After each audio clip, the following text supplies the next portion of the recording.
जिदाइनथि साननै जखननाय दुलाराय बर' फरायसा आफादनि दिनैनि बे नैथि साननि गोथार फुंबिलिनि आनान गसाइनिसिम आरज गाबनाय आरो बे समाव दुलाराय बर' फरायसा आफादनि गोमो गाबनि आरो गेजेराव दाहाल आरो थुंग्रिनि बे गोथार फिरफिलाखौ जोङो मिरु दुलाराय बर' फरायसा आफादजों लोगोसे गासै जोंनि जिल्ला आफादनि 33 जिखिनि फिरफिला जों बेखौ बिरहोबाय बे फुंबिलिनि गोथार फिरफिला बिरनाय हाबाफारियाव बाहागो लानाय दुलाराय बर' फरायसा आफादनि आंनि मावथि लोगो आफादगिरि खोरोमदाव औवारि, लोगो आफादगिरि उमेश दैमारि, गाहाय नेहाथारि फरेन्द्र बसुमतारी आरो मिरुजों लोगोसे गासै जिल्लानि आफादगिरि गाहाय नेहाथारि हामदै आरो नोगोरबारि लोगोसेनो जोंनि मार्च मावसोम हान्जानि गासै मार्च खालामग्रा मावथि बिथांमोन जोंनि बे दिनैनि गोथार बुब्लियाव जोङो खाफाल गोनां होननानै बुंनांगोन। बर' थुनलाइ आफादनि मानगोनां गाहाय नेहाथारि नीलकान्त गयारि आरो बिथाङा जोंजों बाहागो लाफैदों। बर' कसारि वेलफेयार अट'नमास काउन्सिलनि डेपुटि CM आगुनि एबसुनि लोगो आफादगिरि रमिय' पि नार्जारि बिथाङा बाहागो लाफैदों। लोगोसेनो जोंनि गेजेराव एबसुनि आगुनि सासे गोख्रों दैदेनगिरि आथिखालाव भेरगाव समष्टिनि MCLA दावबायसा बर' बिथाङा बाहागो लाफैदों। जोंनि मानजाय आफाद बे सानदै जखनथायनि आफादगिरि निपेन बर' बिथांजों लोगोसे मानजाय आफादनि कनभेनर वार्किं चेयारमेन आरो गासै आरसिनि बिबानगिरि मावथि लोगो नोंथांमोन, गुबुन गुबुन आफादनिफ्राय सफैनो हानाय जोंनि दिनैनि बे गोथार हाबाफारियाव बाहागो लाफैनाय गेदेमा नोंथांमोन, जोंनि মিডিয়া ফ্রেন্ডস, আমার এই গোটেই কাৰ্যসূচী সুচাৰুৰূপে সমগ্ৰ অসম, ভাৰত আৰু বিশ্বত প্ৰচাৰ কৰিবৰ কাৰণে আমাক সহায় কৰা আমাৰ সংবাদ কৰ্মীসকল, गिबियावनो आङो दुलाराय बर' फरायसा आफादनि दिनैनि बे गोथार फिरफिलानि बिरनायनि हाबाफारिनि गेजेरजों गोसो गोरबोनि हामलायनायजों लोगोसे आफादारि गोख्रों आंनि फारसेनिफ्राय आङो उइस आरो ग्रिटिंसखौ आं बावबाय। गोलाव सम आं बाथ्रा बुंनाय नङा, जेसेबां हायो टु दा पइन्ट नेम बायदियै बे फिरफिला बिरनायनि फंनैसो बाथ्राखौ आङो बुंनो आखायाव लादों। मानगोनां रायजो राजा नोंथांमोन, हामदै लोगो नोंथांमोन, दुलाराय बर' फरायसा आफादनि मोनफ्रोमबो जथुम्मानि नैथि साननि बे फिरफिला बिरनाय, बड'फानि मुसुखायाव बिबार बावनाय, मुंख्लं गेदेमा जायफोरा जोंनि थाखाय गावनि जिउखौ बावसोमबाय बिथांमोननि बिबार बावनाय, गेदेमा बिथांमोननि बिबार बावनाय बे हाबाफारिया जोंनि मोनसे रुटिन आरो बेखायनो माहारि आफाद मोनसेया थांना थानायाव, माहारि आफाद मोनसेया हारिनि थाखाय हाबा मावनायाव जों जेब्लायबो जोंनि नेमखान्थिखौ, जोंनि डिसिप्लिनखौ, जोंनि अर्डारखौ मानिनानै जों जेब्लाबो मावफुंबोदों आरो बे डिसिप्लिनानो दुलाराय बर' माहारिनि डिसिप्लिनखौ, जोंनि स्ट्रेंथखौ, जोंनि माहारिबादखौ, जोंनि जातीयताबादि चिन्ता धारणा आरो बड'फानि सानथौ सानस्रि, बड'फानि जिखिनि फिलसफि, जोंनि संबिजिताव लिरनाय जोंहा जिखिनि डिसिप्लिन दङ, जोंनि कनस्टिटिउसनाव जेफोर पावार एन्ड फांसननि खोथा दङ, बे गासैबो बे नेमखान्थिफ्रा रोखा रोखायै लिरनाय दङ आरो बेखायनो जोंनि मावथि बिबानगिरिया इउनिटआवनो जा, जोंनि दख'रायावनो जा, जिल्ला आफादावनो जा, मिरु आफादानो जा, स्टेट कमिटियानो जा, कलेज आरो इउनिभार्सिटि कमिटियानो जा, एट एभ्रि स्टेज दुलाराय बर' फरायसा आफादनि साफ्रोमबो मावथि बिबानगिरिया बे संबिजित आरो आफादनि मान मर्यादा डिसिप्लिनखौ फालिनानै दिनै गावबा गावनि जथुम्मा, सानदै जखनथाय, बोसोरारि बोसोरसालियारि जथुम्मा बे गासैबो हाबाफारिफोरखौ खुंबोदों। आं बेखायनो दिनैनि बे गोथार हाबाफारियाव माहारिबादनि जे आदर्शखौ लानानै हाबा मावनायनि बेलायाव दुलाराय बर' माहारिखौ गेरेमसा माहारि दानायनि जे थांखि आरो जोंनि उद्देश्य दङ, बेखौ मोगथाङाव जाफुंहोनो थाखाय जोंनि जे आल्टिमेट जोंनि जे मोनसे थांखि आरो गल जेराव जों माइ खुन्थियाखौ गायनानै दोन्दों जे माइ खुन्थियाखौ बड'फा उपेन्द्रनाथ ब्रह्मआ जोंनो थिनानै गालांबाय बे माइ खुन्थियाखौ होसोनानै थांनाया जों बयनिबो बिबान रेसपन्सिबिलिटि होननानै आं सानो मानोना जोंनि बिरखोला बिरोंदामियाव बाहागो लागिरि नोंथांमोन एबसुनि मावथि बिबानगिरि नोंथां जों बयबो मिथिगौ गुरुदेव कालीचरण ब्रह्मआ बर' माहारियाव मोनसे जावरिखांनाय लाबोदोंमोन सामाजिक भाबै आरो गुबुन गुबुन बिथिङाव जोंनि समाज आरो माहारिखौ सोदांनायनि थाखाय आरो बिनि सिगाङाव नायोब्ला ब्रिटिश साम्रायजोनिफ्राय लानानै राजा इरागदावनि रायजो जोबनायनिफ्राय लानानै बर' माहारियाव मोनसे मोस्लेर आरो मोनसे लोबोरबोर दिसाहि दिसा गैयि मोनसे थासारिमोन फैयै फैयै 5,000 बोसोर सिगां रायजो जानाय बे हानि गिबि सेटलार गिबि थागिबि बे हारिया लामा आन्दायनायनि उनाव गुरुदेव कालीचरण ब्रह्मआ आरो उदांस्रिनि सिगां जे मोनसे सोदांनाय लाबोनायनि जावरिखांनायखौ दैदेनदोंमोन उननि समाव जनजाति हिसाबै ट्राइबेल हिसाबै बर' राभा मिसिंफोरा सा सानजा भारतनि बे ट्राइबेला इउनाइटेड आसामाव थानानै थांना थानायनि सिमांखौ नुदोंमोन गावनि अधिकारनि सिमांखौ नुदोंमोन आरो बे सिन' टिबेटान बर्मन फोलेरनि जे राव फोलेरनि बर' आरो जे ग्रेट बड' जे ट्राइब आरो सा सानजा भारतनि ट्राइबेल माहारिया ज' लोगो नांनानै ट्राइबेल लिग जोनोम होनायनिफ्राय लानानै बिनि उदांस्रिनि उनाव जे ट्राइबेल लिगखौ उदांस्रिनि सिगाङाव रुपनाथ ब्रह्म जोंनि भीमबर देवरि बिथांमोना दादोंमोन आरो उदांस्रिनि उनाव 1952 मायथाइनि 16 नभेम्बराव बर' थुनलाइ आफादनि जोनोम बिनि उनाव ट्राइबेल संघनि जोनोम 1967 मायथाइनि 15 फेब्रुवारियाव दुलाराय बर' फरायसा आफादनि जोनोम बे मोनसे उदांस्रिनि जे सम आरो थासारियाव उदायासल दाबिनाय ट्राइबेलनि इन्टारेस्टनि थाखाय हा हुनि थाखाय बेलेन्स ब्लकनि प्रटेक्शननि थाखाय हाबा मावनाय आरो फारि फारियै 1987 मायथाइनिफ्राय बड'फा उपेन्द्रनाथ ब्रह्मनि दैदेननायाव बर' माहारिखौ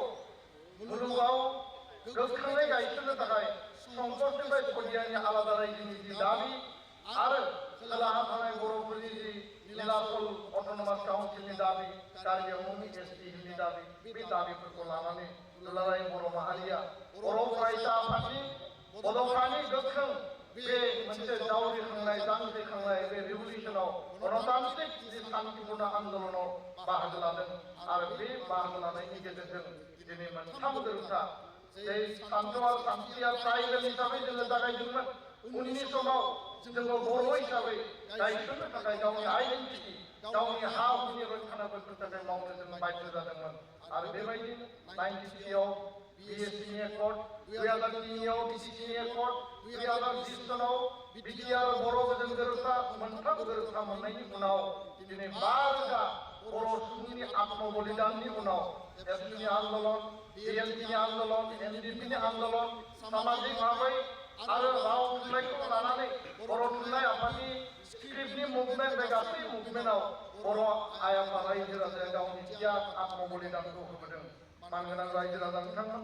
जोंनि बाहागो लागिरि मावथि बिबानगिरि लोगो नोंथांमोन मोनसे सोमावसारनाया मोनसे समाव जोबो आरो बे सोमावसारनायनि उनाव गोदान सोमावसारनायनि आरोबाव बिगिनिं जायो जोंनि सोमावसारनाया जोबाखै मोनसे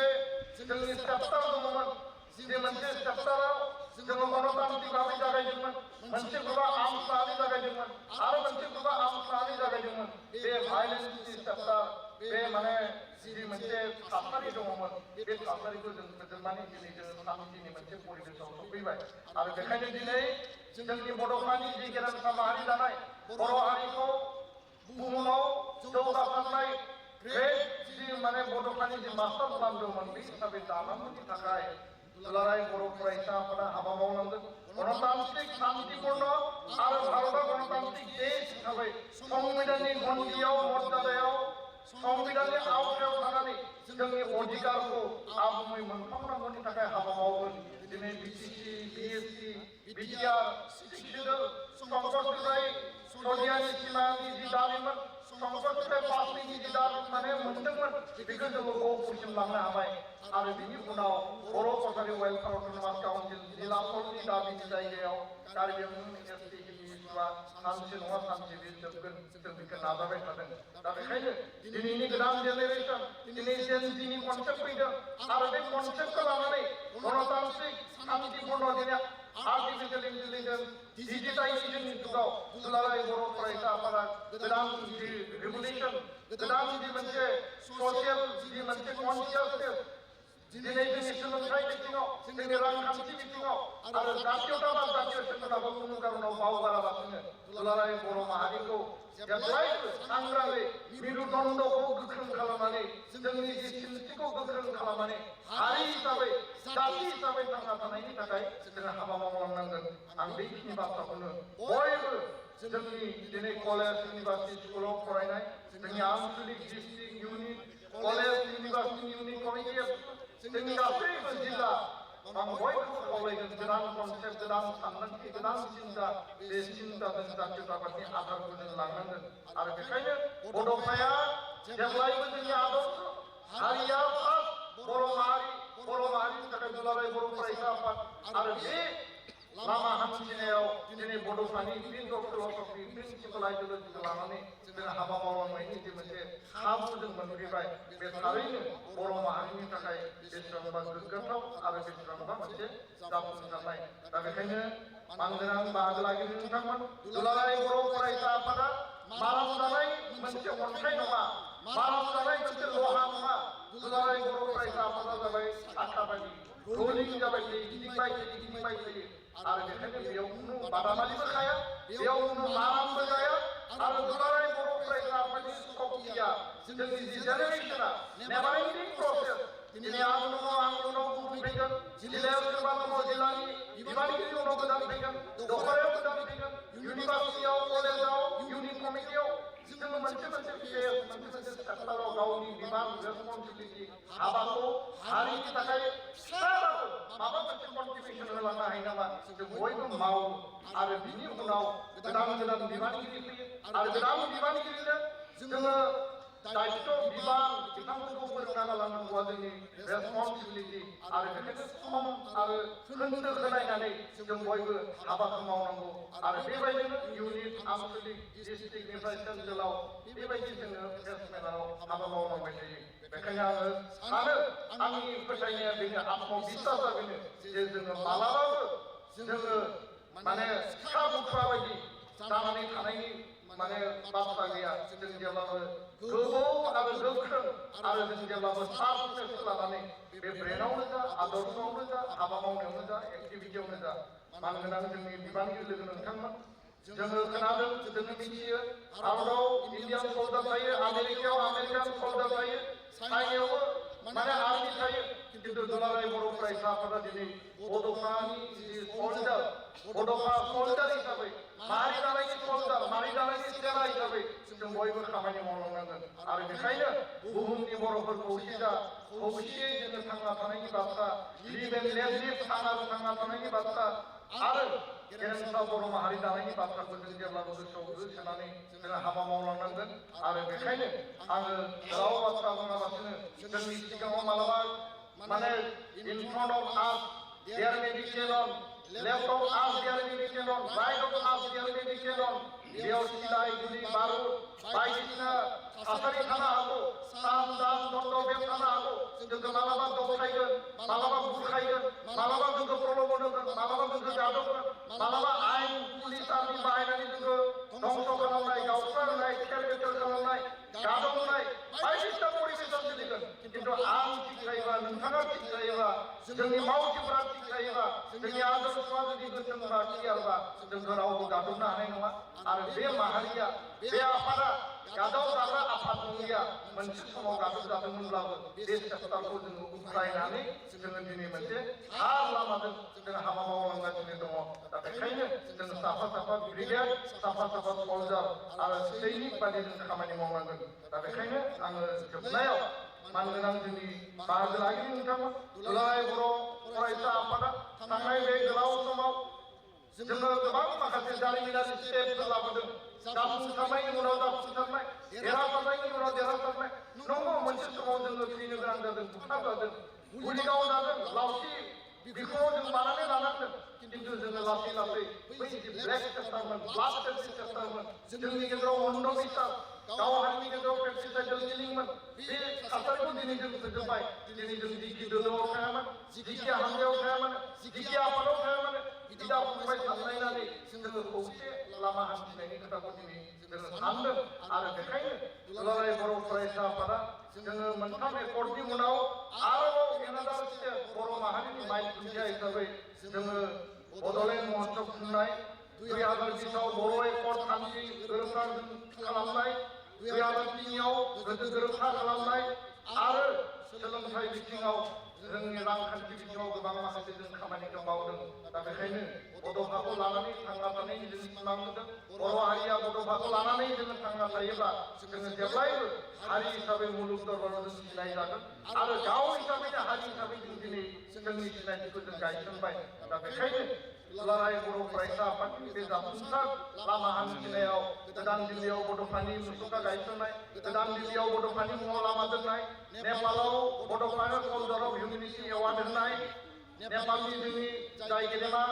माने अनुराधा कइराला बिथांनो पद्मश्री आरो दाख्लैबावै भुटाननि जोंनि खाथियाव थानाय राष्ट्रनि राजमाता कुइन मादार दर्जी वांगमु वांचुक बिथांनो बड'फानि बान्था होनाय आरो बे स्टेपफोरा गोरलै हाबाफारि नङा दा बेखायनो आं बयखौबो खावलायगोन जे माहारि बादखौ लानानै जोंनि सोलोंथाइ जोंनि समाज बेबस्था समाज बुस्रायनाय जौ जुवा ड्राग्स दायना दायनि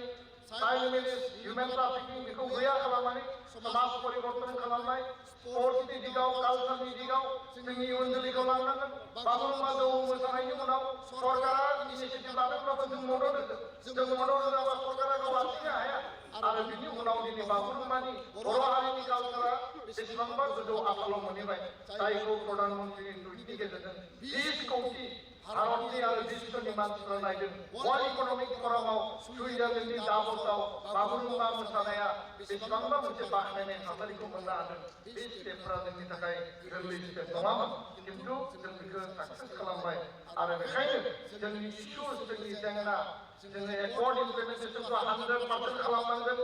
आरो जोंनि ट्राइबेल बेलेन्स ब्लकनिफ्राय लानानै जोंनि एसटिनि मर्यादाखौ जोङो गोख्रोङै राफोदै लाखिनांगोन खुनु कारनाव बेखौ कमप्रमाइज खालामनायनि बाथ्रा गैया आरो लोगोसेनो जोंनि ओनसोलाव थानाय हा हुखौ रैखानाबेसन होनायनि गेजेरजों स्कुल प्रभिन्सियेलाइजेसन गुन गोनां सोलोंथाइनि मावथांखि टिचार एपइन्टमेन्ट गासै बिथिंखौ लानानै दुलाराय बर' फरायसाफोरा जेब्लाबो हाबा मावनांगोन आरो आं खावलायो जे फैबाय थानाय समाव बड'लेण्ड इउनिभार्सिटि क'क्राझार इउनिभार्सिटि जेरैबायदि मोनबाय जोंनि दाब दाब आसामाव थानाय बर'फोर जेराव दङ बे मैखोम ओनसोलफोराव अनुष्ठान प्रतिष्ठान फसंथानफोर गायसननांगोन बर' कसारि काउन्सिलानो जा बिटिआरआनो जा बा नोङो कार्बि आंलंआनो जा बर' मैखोम ओनसोलफोराव आरो दिनै जों जि जायगायाव गसंनानै दङ बे उदालगुरि जिल्लायाव बड'लेण्ड इउनिभार्सिटि मोनसे केम्पास होनाय जादों आरो फैबाय थानाय समाव बे केम्पासखौ फुल फेदेर खालामनांगौ आरो जोंनि दाबिया थागोन टंला कलेज नङाबा उदालगुरि कलेज नङाबा उदालगुरि कलेज नङाबा टंला कलेज जाहाथे इउनिभार्सिटिनि मर्यादाखौ जाहाथे होयो खारन जोङो सोलोंथाइ बिथिङाव जौगालांनांगोन आरो बेखायनो जोबनायाव आं बयखौबो फिन खेबसेबाव साबायखर होदों माहारिबादनि आदर्शखौ लानानै जों जेब्लाबो हाबा मावलांगोन बेयाव 1%बो कमप्रमाइज खालामनायनि बाथ्रा गैया आरो जोङो कमप्रमाइज खालामनायनि थाखाय दुलाराय बर' फरायसा आफादा मालाबाबो हाबा मावबोआखै मावनायनि बाथ्रा गैया उनावबो मावलांनाय नङा आरो এই সন্ধিখনত 58 জন এই আমাৰ বাৰ্ষিক অধিৱেশনত অংশগ্ৰহণ কৰা সকলো ৰাইজলৈ মোৰ এটাই বাৰ্তা শান্তি সম্প্ৰীতি সমন্বয় ভাতৃত্ববোধ 5টা বছৰ বড়ো শান্তি চুক্তিৰ ভিতৰত আমি শান্তি স্থাপন কৰিলো আৰু শান্তি স্থাপনৰ দায়িত্ব আমি গ্ৰহণ কৰিছিলো আমি পালন কৰিলো ভাৰত চৰকাৰে নিজৰ দায়িত্ব পালন কৰিব লাগে অসম চৰকাৰে নিজৰ দায়িত্ব পালন কৰিব লাগে এই দায়িত্ব হ'ল শান্তি চুক্তি লিপিবদ্ধ কৰা প্ৰতিটো দফা আখৰে আখৰে ৰূপায়ণ কৰা আৰু এই আখৰে আখৰে ৰূপায়ণ কৰাৰ কাৰণে আজি এই পতাকা উত্তোলনৰ এই সন্ধিখনত এই প্ৰাৰ্থনাত ভাৰতৰ প্ৰধানমন্ত্ৰী ডাঙৰীয়া গৃহমন্ত্ৰী ডাঙৰীয়া অসমৰ মাননীয় মুখ্যমন্ত্ৰী ডাঙৰীয়া আহ্বান জনাইছো যে 5টা বছৰৰ দায়িত্ব লৈছিল আৰু যোৱা বছৰ গৃহমন্ত্ৰী ডাঙৰীয়াই স্বয়ং আমাৰ অধিৱেশনত আহি দপ্তৰমাত তেওঁ আমাক